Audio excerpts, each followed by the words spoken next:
Eh bien, salut, bonsoir, enfin, fais comme tu veux.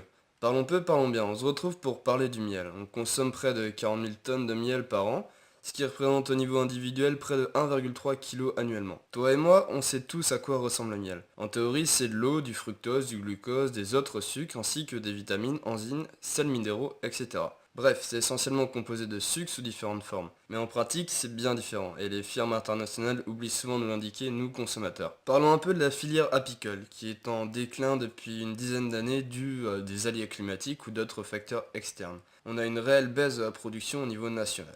En revanche, ce qui est intéressant, c'est la consommation qui est en légère hausse chaque année. Il faut savoir que les achats de miel se font majoritairement via au GMS, donc grande et moyenne surface, avec pour la plupart des produits commercialisés une origine française, déclarée très importante pour les consommateurs. Mais un décalage frappant entre la part du réel des miels français disponibles sur les marchés et la perception des consommateurs qui pensent acheter essentiellement du miel français. Mais on n'est pas là pour parler du miel low cost asiatique additionné en bout de course avec du miel français. Pour dire que le milieu apicole se heurte à de nombreuses problématiques au sein de sa propre filière. Ces problématiques sont la raison principale qui ont poussé les industriels du secteur à convaincre le comité d'éthique et développement de la commission de parlementaire européenne, donc d'y ajouter jusqu'à 5% de sucre synthétique.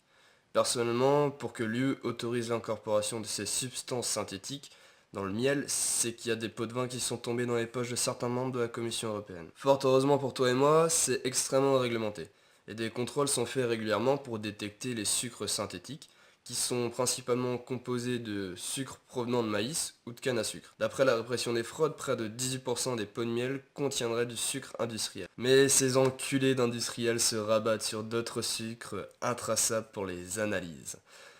Ces enculés se sont donc rabattus sur d'autres sucres, en l'occurrence le sirop, qui se confond parfaitement avec le fructose, fabriqué par les abeilles, donc intraçable. Depuis peu, l'association Union fédérale des consommateurs Que Choisir procède à une autre méthode non homologuée pour l'instant qui repère tous les types de sucres par résonance magnétique nucléaire.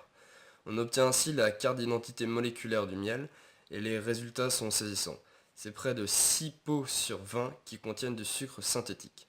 Les pots les plus chargés sont vendus sous les grandes marques de distributeurs comme Auchan, Coria, Leclerc et Leader Price.